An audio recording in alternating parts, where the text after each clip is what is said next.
alle, der ser med, kan blive millionær på at investere i aktier, uanset hvor gammel du er og hvor mange penge du tjener.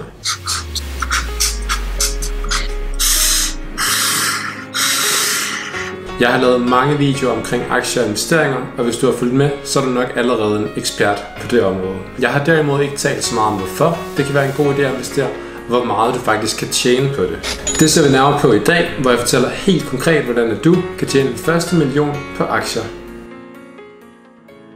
Husk, at alle investeringer medfører risiko, og jeg anbefaler, at du som minimum ser en video med mine 3 bedste råd, som alle investorer bør vide, inden de investerer, men også at du bruger langt mere tid på at sætte dig godt ind i stoffet, før du begynder at smide dine penge ind i aktiemarkedet. Du har måske hørt historier fra dine venner eller andre, du kender, som har tabt penge på at investere i aktier. Men jeg vil våge den påstand at sige, at det i langt de fleste tilfælde ikke er aktiernes skyld, men derimod investorens. Jeg vil næsten vædde på, at alle, der ser med, kan blive millionær på at investere i aktier, uanset hvor gammel du er og hvor mange penge du tjener. Men det kræver selvfølgelig, at du har styr på din strategi, og du ved, hvad du gør. Og det vil jeg ikke komme så meget på i den her video, for det har jeg allerede snakket meget om i mine andre videoer.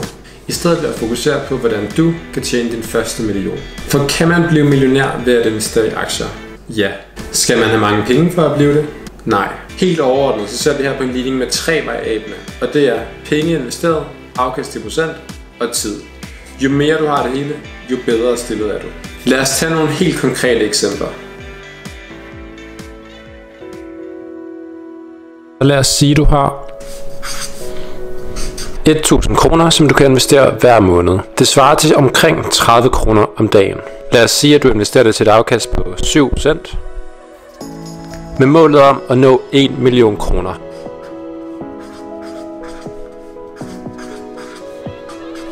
Spørgsmålet er nu, hvor mange år går der, før 1.000 kroner investeret om måneden til et afkast på 7% bliver til 1 million kroner? Skriv dit bud i kommentarerne herunder. I mellemtiden viser lige et andet eksempel. Vi har nu en anden person her, der også har 1.000 kroner tilgængelige hver måned. Men i stedet for at investere dem, så putter den her person pengene i banken. Og som du ved, så er der næsten ingen rente at hente i banken. Så lad os sige, at han får lige præcis 0% i rente. Hvor mange år går der nu, før at den her person har nået sit mål om at have 1 million kroner i banken? Som du måske kan huske fra folkeskolen, så giver 1000 gange 1000 1 million kroner. Det vil altså sige, at der skal gå 1000 måneder, før at du har sparet 1 million kroner op i blot og dem i banken til en rente 0%. Da der er 12 måneder på 1 år, vil det altså svare til, at det er ca. 84 år, der går inden noget 1 million kroner. Det tager altså længere tid end vores gennemsnitlige levealder. Og det er også derfor, at du måske har hørt udtrykket, at man ikke kan spare sig rig. Hvis vi nu vender tilbage til vores anden person, der har 1000 kroner hver måned, men får et afkast på 7% om året. Har du skrevet det gæt i en kommentar herunder? Ellers får du svaret nu. Det tager nemlig 28 år for den her person at nå 1 million kroner. Og det er til sammenligning med de 84 år. Jeg er ikke så god til at lave 4-taller. 84 år, som det vil tage, hvis du puttede dem i banken. Det vil altså sige, at du når din million 56 år før ved at investere dem, frem for at sætte dem i banken. Hvis vi ser det på en anden måde, kan vi også sige, at du fortsætter din investering 1000 kroner om måneden, men du fortsætter med det i 45 år, som vi siger her, tilsvarer et normalt voksent arbejdsliv for de fleste personer. Hvor mange penge har du så stående, når du når pensionsalderen?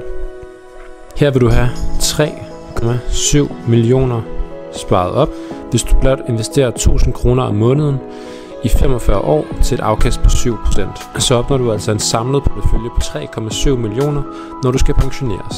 Hvis du har 3,7 millioner stående i aktier, der betaler udbytte, og lad os sige, at de giver et udbytte på 5%, så svarer det altså til, at du hvert år får, uden at skulle sælge dine aktier, udbetalt dit udbytte på faktisk mere end 15.000 kroner hver eneste måned resten af dit liv, forudsat at de fortsætter med at betale deres udbytte.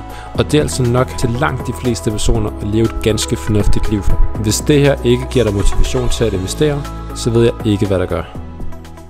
Lige til sammenligning kan jeg sige, at personen, der vælger at putte dem i banken i stedet for, og som bliver millionær efter 84 år, han vil, når han når pensionsalderen og har sparet på 45 år, kun have 540.000 kroner stående i banken. Det er altså over 3 millioner mindre end personen, der valgte at investere sine penge.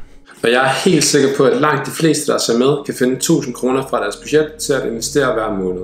Du kan måske også finde mere end det, og så vil det jo blot tage dig kortere tid at nå din første million. Så gennemgå dit budget, eventuelt få et forsikringstjek, drop takeaway, gå lidt mindre i byen, færre caféture, handle stort ind og gå efter tilbudsvarer, køb mindre nyt tøj, eller lade være med at have 2 biler stående i garagen. Der er mange muligheder at kunne finde 1000 kroner frem i budgettet. Det handler blot om at kigge efter dem. Som sagt, så svarer det kun til omkring 30 kroner om dagen, og det er jeg sikker på, at de fleste vil kunne finde. Og hent eventuelt lidt inspiration i min video med sparetips, så er du altså godt på vej. Kan du finde 30 kroner om dagen til at investere, så bliver du millionær.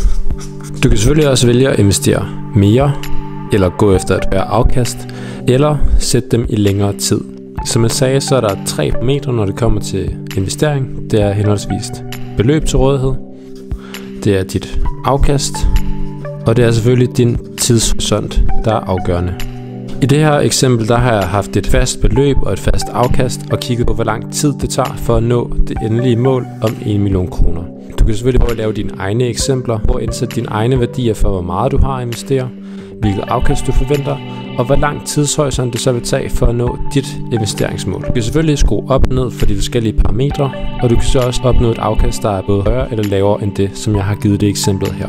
Jeg har i mine eksempler regnet med et afkast på 7%, som er det, du kan forvente, hvis du har investeret dine penge i et bredt, passivt aktieindeks, som en fornuftig langsigtet investor vil gøre. Du kan selvfølgelig både større og højere afkast, men typisk vil det kræve, at du enten tager en højere risikoprofil, eller at du bruger mere tid på at håndtere dine investeringer. Det er alt sammen forbundet. Hvis du gerne vil efterligne det eksempel, jeg har sat op i dag, så er den bedste mulighed til mit kendskab at oprette en månedsopsparing hos Nordnet, der automatiserer netop den proces med at investere løbende, også kendt som dollar cost averaging. Her kan du eksempelvis investere i et globalt verdensindeks eller i det amerikanske S&P 500 gennem en indeksfond. Netop det amerikanske indeks har vist sig i en periode på over 100 år at give et gennemsnitligt afkast som det, jeg har brugt i mine eksempler i dag. Det kræver viden, handling og ikke mindst mod og tålmodighed på at blive millionær på aktier som langsigtet investor. Men jeg er stensikker på, at du vil takke dig selv i fremtiden for at have gjort det. Gå eventuelt ind på Google og søg på renteberegner for at prøve at lege med tallene i netop den situation, som du er i. Skriv meget gerne i kommentarer under videoen med, hvor mange år det vil tage netop dig at blive millionær på aktier. Jeg ser frem til at høre fra dig. Jeg håber virkelig, at du kan bruge den her video, og at det har givet dig blod på tanden til at komme i gang med investeringer. Husk nu at se mine andre videoer, som fortæller dig meget af det grundlæggende omkring aktier og investeringer, så du ikke kommer til at lave nogle dårlige beslutninger. Giv videoen et stort like, hvis du kan bruge den, og abonner på kanalen for flere videoer omkring aktier og investeringer. Og så ønsker jeg dig bare alt held og lykke på vejen til din første million. Rigtig god investeringslyst, og vi ses til en ny video på kanalen her næste lørdag.